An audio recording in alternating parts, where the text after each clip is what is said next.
Queridos irmãos e irmãs, a graça e a paz, bom encontrar a todos mais uma vez para adorarmos juntos nesta manhã. Vamos abrir a palavra de Deus em Apocalipse capítulo 2, versículos de 1 até o 7.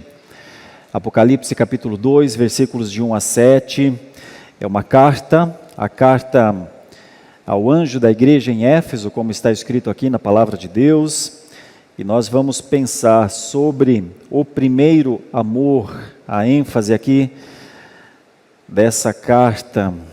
Vamos ler, eu falo com as crianças e então vamos, adultos também, junto com as crianças, pensarmos nisso. Qual era a instrução de Jesus a esta igreja e o que nós podemos aprender com esta igreja? Está escrito assim, Apocalipse capítulo 2, dos versículos 1 até o 7. Ao anjo da igreja em Éfeso escreve: estas coisas diz aquele que conserva na mão direita as 7 estrelas e que anda no meio dos 7 candeeiros de ouro. Conheço as tuas obras, tanto o teu labor como a tua perseverança, e que não podes suportar homens maus, e que puseste à prova os que a si mesmos se declaram apóstolos e não são, e os achaste mentirosos. E tens perseverança, e suportaste provas por causa do meu nome, e não te deixaste esmorecer. Tenho, porém, contra ti que abandonaste o teu primeiro amor. Lembra-te, pois, de onde caíste, arrepende-te e volta à prática das primeiras obras. E se não, venho a ti e moverei do seu lugar o teu candeeiro, caso não te arrependas. Tens, contudo, a teu favor, que odeias as obras dos nicolaítas, as quais eu também odeio. Quem tem ouvidos, ouça o que o Espírito diz às igrejas. Ao vencedor, dar-lhe-ei que se alimente da árvore da vida, que se encontra no paraíso de Deus. Muito bem. Meus queridos irmãos e irmãs, primeiro irmãozinhos e irmãzinhas que acompanham as nossas exposições, fazem as suas ilustrações. Já está chegando para você, que a criança está aqui na nossa igreja, uma folha, alguma coisa para você fazer a sua ilustração. O que o pastor gostaria que você fizesse nessa manhã? Que você desenhasse uma igreja. Eu insisto e volto sempre a esse tópico, porque quando as nossas crianças tiverem esse conceito claro na mente delas, da beleza de uma igreja, elas vão amar a beleza de Deus, que é a igreja na terra. E eu sempre uso este argumento, imaginando que você, adulto, que vá a uma igreja, que vem a esta igreja, ou que vá a alguma igreja, você admira a beleza da igreja. Você pode até ter gosto diferente em relação à estética da igreja, mas você admira aquela beleza que é a igreja. O culto, as pessoas, o lugar em que você está. Você gosta. Você não passa uma vida inteira indo a um lugar que você não gosta. Você gosta, você admira, você tem empatia com aquilo. E quando, além de você ter essa empatia com a igreja, você está em um local agradável, e eu sempre reitero isso é graças a Deus e aos nossos primeiros irmãos que levantaram este templo. Este é um templo muito bonito, e é bom estar dentro de um lugar bonito. Pessoas pagam fortunas para irem a lugares bonitos no mundo. Pessoas fazem desse gosto por estarem em um lugar que elas respiram fundo e dizem: que lugar lindo este, que lugar legal este, que bom que eu estou aqui. Então, este é um desses lugares no mundo, para as crianças também deve ser. Então, façam esse desenho, crianças, desenhem uma linda igreja, talvez esta, ou alguma outra linda igreja. Mas o pastor vai pedir para vocês fazerem um exercício agora que vai doer um pouco. Desenhem um coração quebrado do lado dessa igreja. E as nossas crianças que já estão atuantes já nos WhatsApp de família e tudo mais, sabem que tem um emoji de coração quebrado. Um coraçãozinho quebrado é um coração vermelhinho que está lá, é o emoji pelo menos, né? E então ele está quebrado, ele está separado.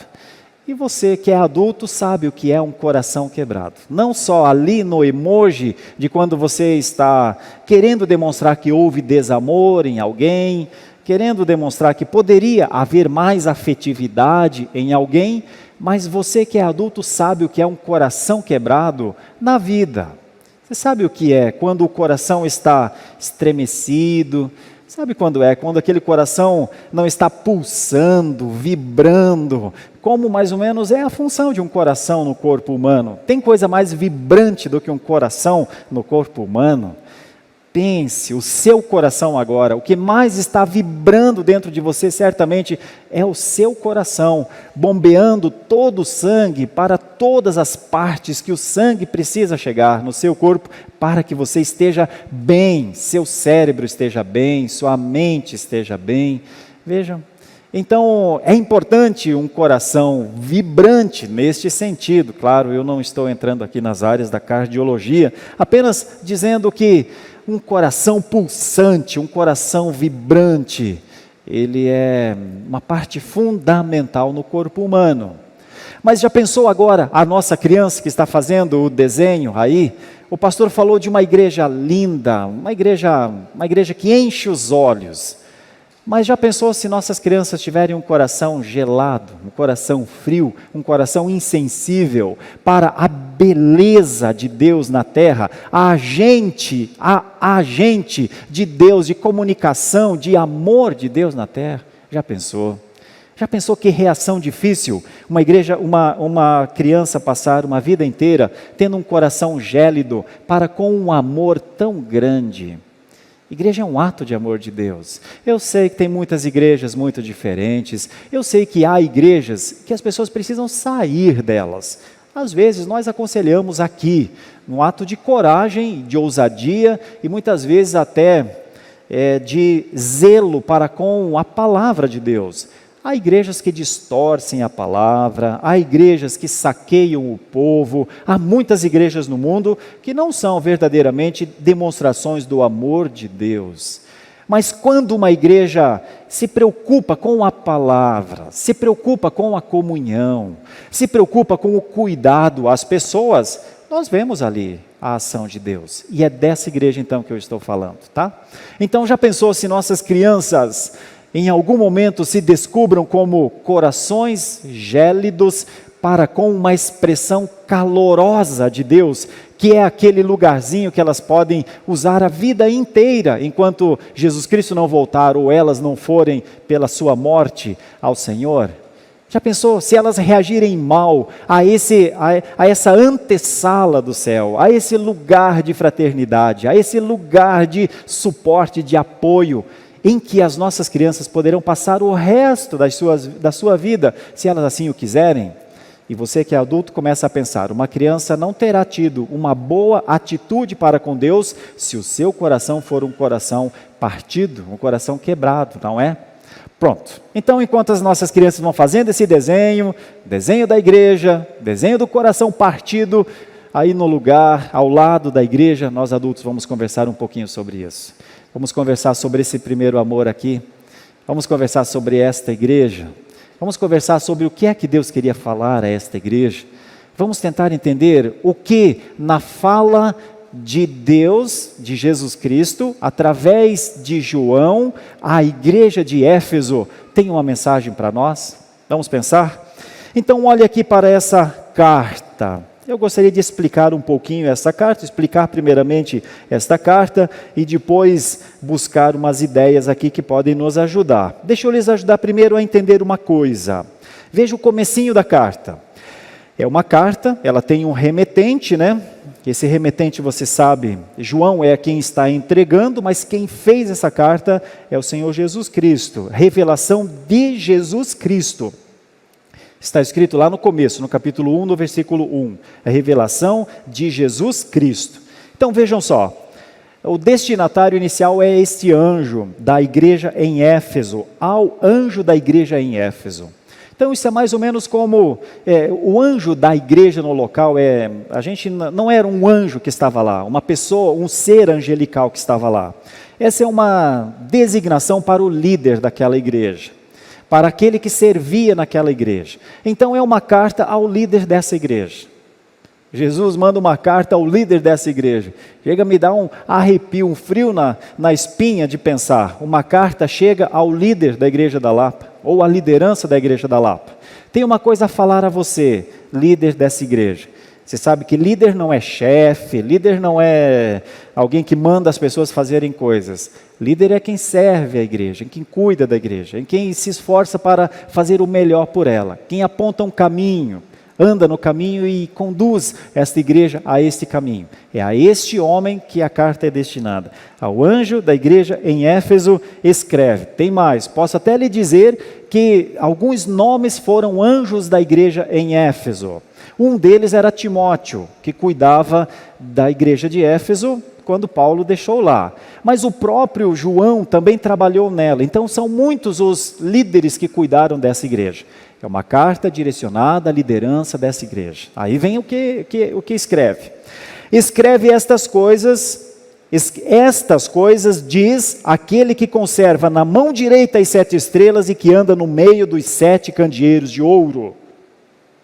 Ou seja, quem escreve é alguém de muita autoridade. Aqui é uma construção poética, uma construção elevadíssima para dizer, vocês conhecem estrelas, tamanhos de estrelas? Pois quem escreve é quem segura tudo isso numa mão. Então é uma dimensão de uma grandeza muito grande. Quem escreve é alguém muito poderoso. Quem diz isso é aquele que conserva na sua mão direita toda a perfeição. O número 7 é sempre muito forte. Apocalipse tem ciclos de 7, 7, 7. Então é o perfeito dos perfeitos. É aquele que criou a perfeição. Este tem alguma coisa a dizer à igreja. E aí, então, ele vai apontar 3 coisas. Ele vai dizer, veja no versículo 2, ele vai dizer que a igreja de Éfeso é muito zelosa em obras, em esforço e em paciência. Conheço as tuas obras, tanto o teu labor como a tua perseverança, e que não podes suportar homens maus, que puseste à prova os que a si mesmos se declaram apóstolos e não são, e os achastes mentirosos. E tens perseverança, e suportaste provas por causa do meu nome, e não te deixaste esmorecer. Então, aquele que segura as 7 estrelas na mão, aquele que anda no meio das perfeições, ele tem uma coisa boa a dizer à igreja de Éfeso. Ele fala do seu trabalho, fala do seu zelo, fala da sua ortodoxia, fala que essa igreja, quando começa a fazer alguma coisa, faz bem, faz até o fim. Não gosta de maldade. Fala que esta igreja coloca em xeque aqueles que mentem. Os maus líderes, por exemplo. Provou os seus líderes, odiou a sua doutrina falsa. São elogios interessantes. É um fator muito positivo esse. Uma igreja que faz as coisas bem feitas. Talvez o maior dos elogios aqui é esta.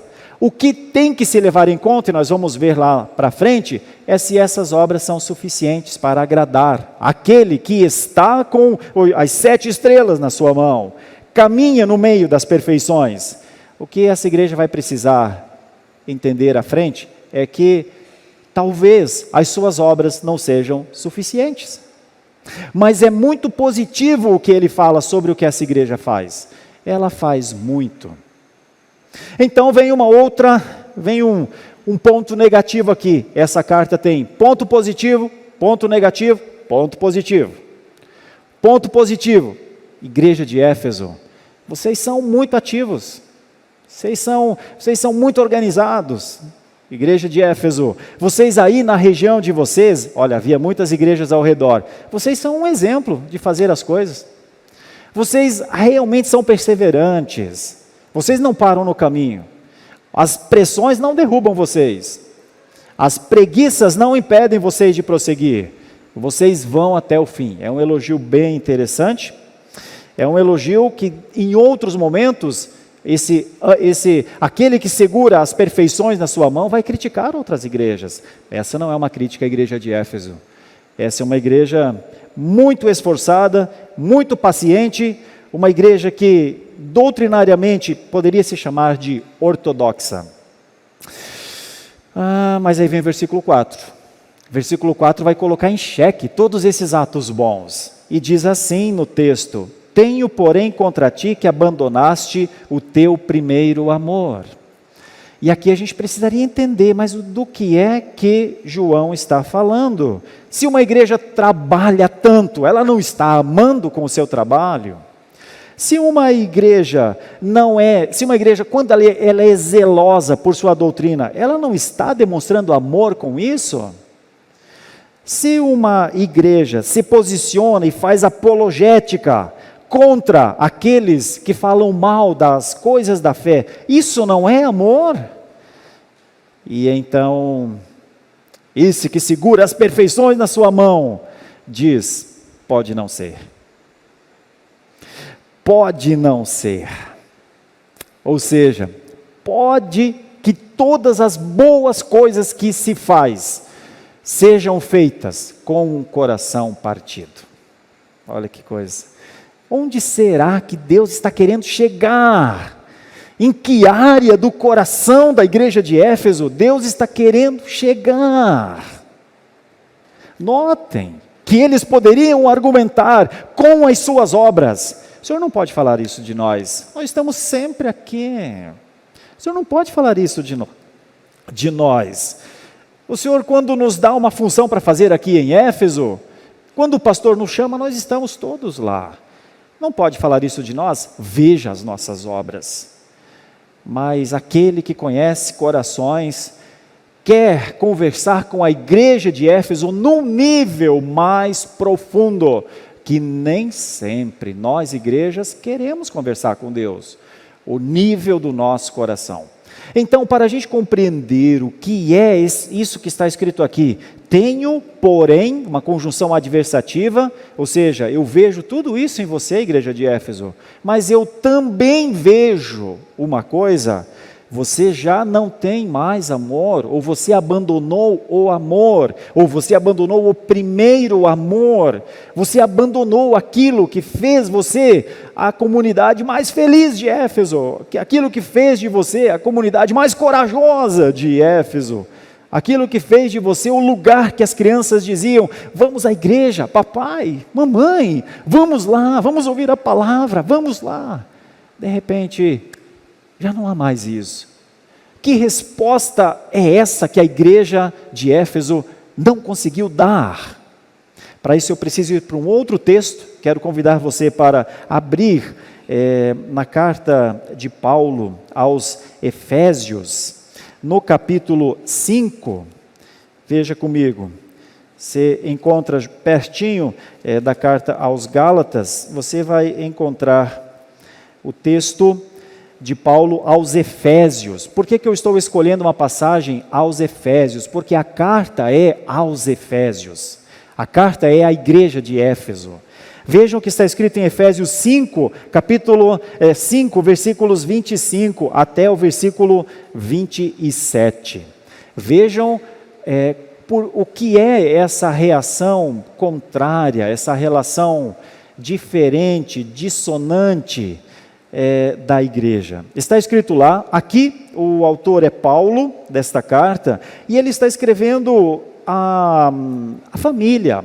Está escrevendo a como mulheres devem ser, como maridos devem ser, está escrevendo como os filhos devem ser. Sempre tem essa analogia da família no Novo Testamento, que é uma coisa muito bonita. Mas essa passagem vai mostrar amor. Vejam comigo.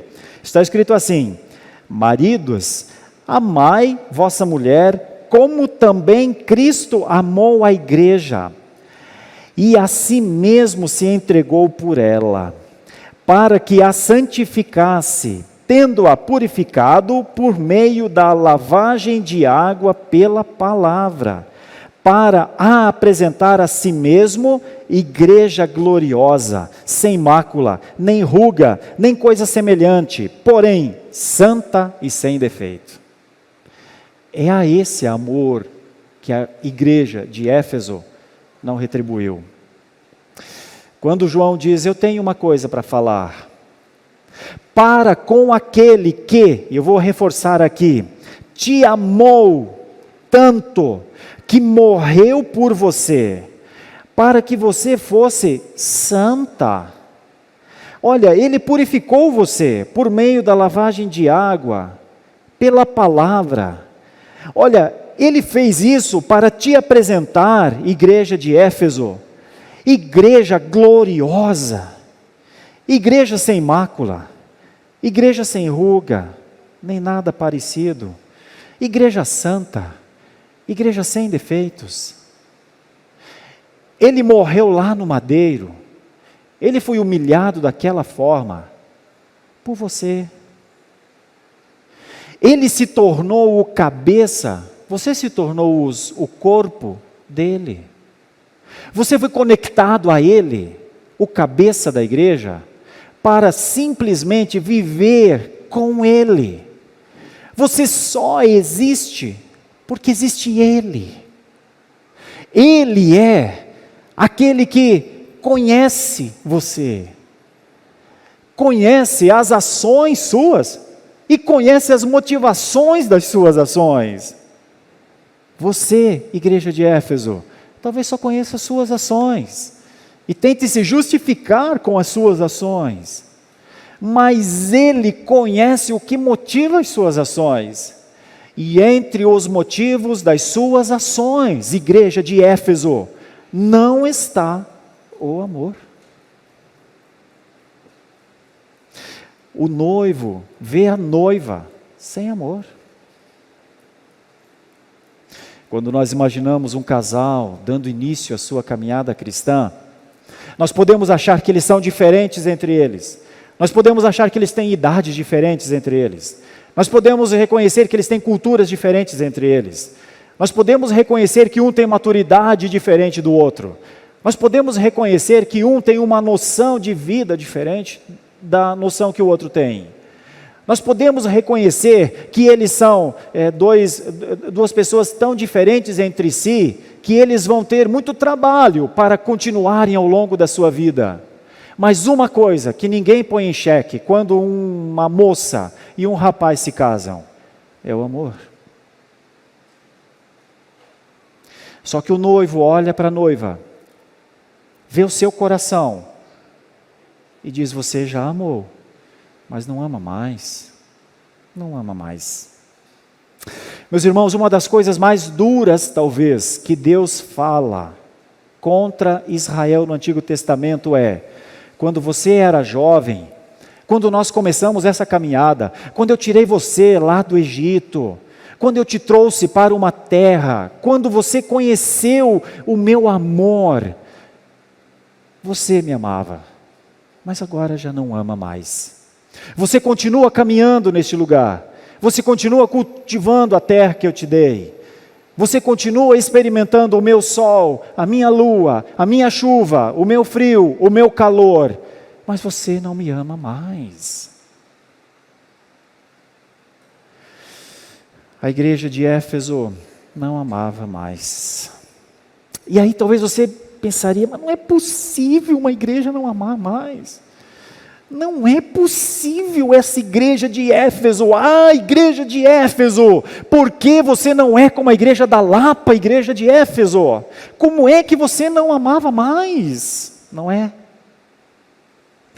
O ponto é se a gente pode dizer isso, a partir de cada um de nós. É Éfeso, né? Está tão distante de nós, não é? Tenho, porém, uma coisa contra ti. Havia amor em ti, mas não há mais. Olha, as obras continuam. Eu vejo as tuas obras no presente aqui. O teu labor é muito bom, tua perseverança é muito importante. Você suporta homens maus, você não aceita a mentira, inclusive, olha só, não suporta a mentira. E você diz, inclusive, que não suporta a mentira por amor ao meu nome. Você diz, nós somos uma igreja de Éfeso, igreja de Cristo, não tem mentira aqui. Tratamos pecado como tem que ser. Não, na igreja de Cristo tem que ser desse jeito. Olha como você luta por mim. Todas as pessoas acham que você me ama. Esse talvez seja o seu segundo pecado, igreja de Éfeso. As pessoas acham que você me ama, mas eu conheço teu coração e você não ama. De todas as cartas, talvez essa seja a mais dura a uma igreja de coração partido. Vamos para a outra parte. Uma parte é positiva, uma parte é bem negativa. Tem uma outra parte positiva aqui nessa passagem, que aponta para um caminho de esperança, irmãos. Então vem o versículo 5 até o 7, diz assim: lembra-te de onde caíste, arrepende-te, volta à prática das primeiras obras. E se não, eu venho a ti e moverei do seu lugar o teu candeeiro, caso não te arrependas. Tens contudo a teu favor, que odeias as obras dos nicolaítas, as quais eu também odeio. Quem tem ouvidos, ouça o que o Espírito diz às igrejas. Ao vencedor dar-lhe-ei que se alimente da árvore da vida, que se encontra no paraíso de Deus. Para uma igreja insensível, que faltou entusiasmo para com o seu Senhor, e provavelmente tenha faltado também amor para com os seus irmãos, ainda há esperança. Para uma igreja endurecida, seu coração estava partidíssimo, ainda há possibilidade de ser revitalizada. Ainda há a possibilidade, mas há algumas condições. Aquele que tem as perfeições na sua mão, que segura as estrelas na sua mão, aquele que anda dentre as perfeições que ele mesmo criou, olha para a igrejinha de Éfeso e diz: há esperança, com condições, e são essas três aqui: lembrar-se, arrepender-se e agir. Lembra que você já esteve comigo, lembra que você conhece as coisas elevadas, lembra que apesar de pequena em Éfeso, você era um farol. Lembra-te que você já esteve olhando para toda essa cultura, para toda essa idolatria. Lembra-te que você já viu isso do alto, onde eu te levantei, e você viu o absurdo de como as famílias viviam, e você viu o absurdo de como eles tratavam a si mesmos como pessoas. Lembra-te que você sabe o que é certo e o que é errado. Lembra-te que eu te mostrei o que era certo. Lembra-te de onde você caiu. Lembra-te do que você deixou. Lembra-te do conhecimento que você recebeu. Lembra-te do teu primeiro amor. Lembra-te que quando você foi alcançado do meio da idolatria de Éfeso, da idolatria da mítica grega, dos domínios dos gregos e dos romanos, lembra-te que você se sentiu livre. Lembra-te que você me adorava. Lembra-te que você não tinha ídolos no seu coração. Lembra-te que você vinha com a sua casa, a sua família inteira, para aquele lugarzinho pequeno lá em Éfeso, mas você era a pessoa mais feliz daquela cidade. Lembra-te que hoje você não é mais. Lembra-te de uma queda. Arrepende-te do teu estado, de voltar à idolatria, de voltar ao secularismo, de voltar ao hedonismo. Lembra-te e arrepende-te de ser o centro da sua vida, de querer controlar todas as coisas, de achar que você é Deus. Lembra-te e arrepende-te desse estado. E volta. Se você se arrepender, você vai voltar, igreja de Éfeso. Se você se arrepender, você vai ter uma ação. Você vai estar como numa correnteza, um rio forte e caudaloso, e você é levado por ele, e você olha e não tem forças em você, mas você vai voltar do impossível aos seus olhos, do improvável, como um dia você foi tirado da idolatria, você foi tirado do secularismo, você foi tirado do hedonismo, você vai voltar. A esperança para uma igreja em Éfeso. Olha como a palavra de Deus vai tratando de coisas nevrálgicas na vida da igreja. Ela vai dizendo, olha, eu conheço mais de você, a palavra diz, né, Jesus, eu conheço mais de você. Eu sei que você odeia as obras dos nicolaítas, por exemplo, por que é que eu estou falando que em Éfeso tinha a idolatria, a pecaminosidade, assim, a níveis elevadíssimos? Porque os nicolaítas, eles tinham a seguinte concepção, entre as concepções, né? Não tem um estudo claro e definido sobre nicolaítas dizem isso, mas tem uma ideia geral, e a ideia deles, uma das suas ideias, é que sim, tinha-se de adorar a Deus, mas o corpo não tinha validade para nada. Então, já que o corpo não tinha validade para nada, não tinha redenção para o corpo, eles se entregavam à luxúria, eles se entregavam às prostituições, eles se entregavam, o corpo podia fazer o que fosse, desde que a sua mente fosse correta, fosse pura. E então eles separavam isso e não tinham entendimento da redenção dos últimos dias, em que os nossos corpos serão ressurretos, serão redimidos também.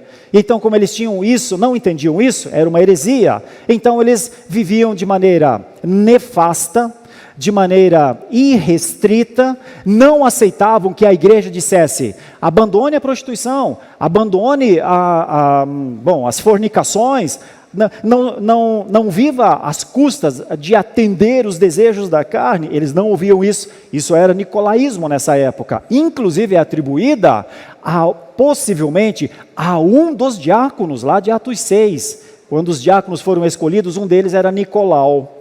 E alguns estudiosos fazem essa ligação, que um dos diáconos aqui se desviou, liderou um movimento grande que dizia isso, o que importa é que a nossa mente adore a Deus, nosso corpo para nada serve, então podemos fazer qualquer coisa com ele. Jesus diz, não é isso, não pode ser isso, cuidem do corpo de vocês, eu vejo que vocês lutam contra essas coisas, então vocês têm isso, vocês odeiam as coisas certas, eu também odeio isso. No entanto, ele diz assim, se não se arrepender, e Jesus contempla sempre isso com as igrejas, isso me dá realmente um calafrio.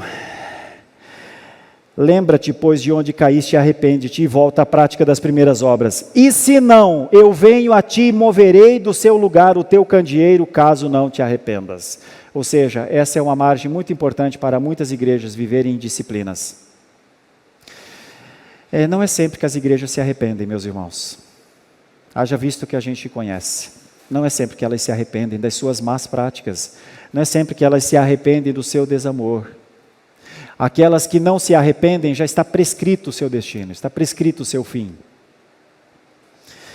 Mas quem tem ouvidos, diz o versículo 7, quem tem ouvidos, ouça o que o Espírito diz às igrejas. Ao vencedor, dar-lhe-ei que se alimente da árvore da vida que se encontra no paraíso de Deus. Olha que coisa bonita, e eu vou convidar você a ler um outro versículo que explica um pouco melhor. Olha o que está reservado para aquelas igrejas que se arrependem do seu desamor. Apocalipse 22, abra por favor, Apocalipse capítulo 22, versículos de 1 até o 5, claro, 5, está escrito assim, notem que é João, o mesmo João, que fala da árvore da vida, de uma igreja que pode se alimentar da árvore da vida, está escrito assim, então me mostrou o rio da água da vida, brilhante como cristal, que sai do trono de Deus e do Cordeiro. Estou em Apocalipse 22.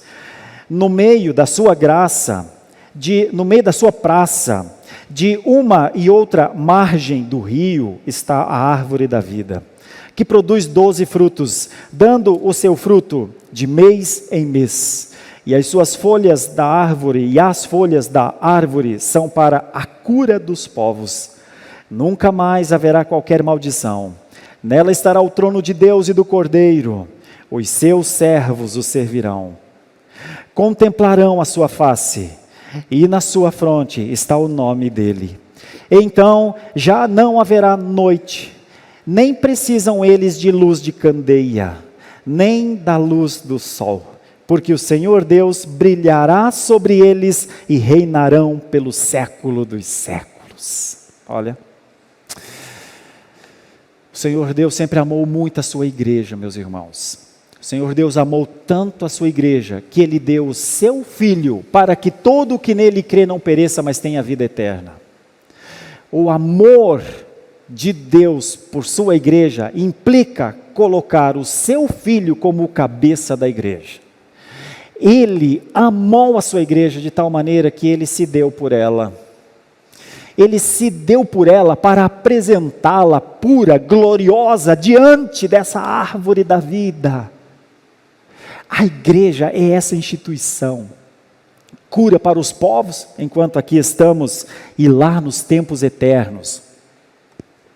Comunidade dos remidos. Hoje nós falamos de eclesiologia, que é como ser igreja, mas a igreja tem um pé na escatologia, nas últimas coisas. A igreja vai contemplar face a face, como está escrito aqui. Mas a igreja de Éfeso tinha se perdido, e ela se perdeu porque o seu coração se quebrou. Deixa eu voltar a falar com as crianças e faço uma aplicação em uma ou duas frases. Crianças, vocês desenharam aí a igreja? Vocês ainda estão aí? Vocês desenharam a igreja? Desenharam o coração partidinho ali do lado? O pastor quer fazer um pedido a vocês. Emendem este coração. Façam de alguma forma que esse coração partido, que esse coração quebrado, possa ser um coração inteiro. A oração do pastor é que o coração de vocês seja um coração para Deus. Seja um coração adorador, seja um coração que ama ao Senhor, seja um coração que responde positivamente ao amor, o amor com que vocês foram amadas. Criancinhas, vocês só podem amar porque foram amadas primeiro por Deus. Foi o mesmo João, crianças, que disse isso numa outra carta. Nós só podemos amar porque fomos amados primeiro. Então, emendem esse coração, não deixem esse coração partido ao lado da igreja, não. Agora deixa eu falar conosco, adultos, nós que fazemos tantas coisas, só nós podemos dizer como está o nosso coração, não é? Eu te perguntaria, numa pergunta simples, você acredita em arrependimento? Você acredita verdadeiramente em arrependimento? Você acredita que um coração endurecido, partido, separado, mesmo que ele esteja fazendo muitas coisas na igreja, pode ser um coração tocado de novo, como aquela voz que chega ao coração e diz: você é meu filho, eu te gerei, você é o meu filho, eu te chamei, você é o meu filho, ninguém pode te separar do amor que eu te amei. Você é o meu filho, você é a minha filha, eu te construí para a vida eterna, eu te dei a eternidade, você é minha filha. Você acredita nisso? Então feche os teus olhos por um instante. Busque contemplar seu coração. Você precisa se arrepender. Nós precisamos nos arrepender. Pode pesar sobre nós essa palavra: você faz muitas coisas, mas já está fazendo sem amor, eu não estou vendo o amor em você. O amor como resposta. Se isso estiver acontecendo com você, eu não vou saber, ninguém vai saber, mas o Espírito já lhe mostrou. Eu quero lhe convidar a fazer uma oração de arrependimento. Arrepende-te para o teu próprio bem. Arrepende-te para que a luz continue a brilhar sobre você. Arrepende-te, porque há uma árvore da vida e pessoas vão se alimentar. E se não houver o arrependimento, o candeeiro será movido, não haverá luz, certamente também não haverá o alimentar-se da árvore da vida. E isso é para mim e para você. Eu quero orar. Senhor Deus, essa passagem está registrada há mais de 2000 anos. 2000 anos. 2000 anos. A voz viva, falando: não abandona o amor, não abandona o amor. Senhor Deus, como líder dessa igreja, como igreja neste lugar, ajuda-nos Deus. Se porventura o Senhor nos encontrar sem amor a Ti, ajuda-nos a Te amar, Senhor. Produz em nós novos sentimentos, produz em nós novas consciências, produz em nós novos temores, produz em nós algo que nos faça dizer: não é possível viver assim. Eu não sou um cristão que vive no automático, eu preciso da Tua misericórdia renovada a cada manhã.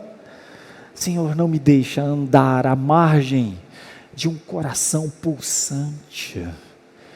Senhor, só o Senhor pode reanimar. Como o Senhor um dia deu vida a mortos, só o Senhor pode revitalizar um coração que se partiu. Se preciso for, emenda este coração. Se preciso for, emenda os nossos corações. Senhor, dá-nos a humildade para reconhecer, se este for o caso, dá-nos a humildade para reconhecer que talvez não tenhamos amado ao Senhor. Somos a tua igreja neste lugar, somos honrados neste lugar, somos reconhecidos há um século neste lugar, temos uma igreja linda neste lugar, temos comunhão entre nós, somos um povo que se chama por povo de Deus, família do pacto, família da aliança. Todos olham para nós e veem em nós que somos um povo crente. Mas Senhor, e se o Senhor, que ao olhar aos nossos corações, que contempla o profundo do nosso coração, não estiver vendo isso? De que nos adianta a honra? De que nos adianta a dignidade? De que nos adianta a história? De que nos adianta estarmos com os nossos filhos nesta casa, ou termos trazido os nossos filhos, se o Senhor não encontrar em nosso coração o amor? Tem misericórdia de nós, Senhor. Eu te peço, por favor, de mim e de nós. Tem misericórdia de nós, Senhor. Tem misericórdia. Não consigo encontrar outra palavra, Senhor, mais forte do que essa. Misericórdia, misericórdia, misericórdia. O Senhor nos amou com amor perene, sempre nos amou. Tem misericórdia. Em nome de Jesus. Amém. Muito obrigado por nos acompanhar até o final deste vídeo. Para receber mais reflexões e ficar por dentro dos próximos conteúdos, te convidamos a seguir as nossas redes sociais que estão na descrição. Alguns vídeos aparecerão na tela caso queira continuar nos assistindo. Abraço e até a próxima.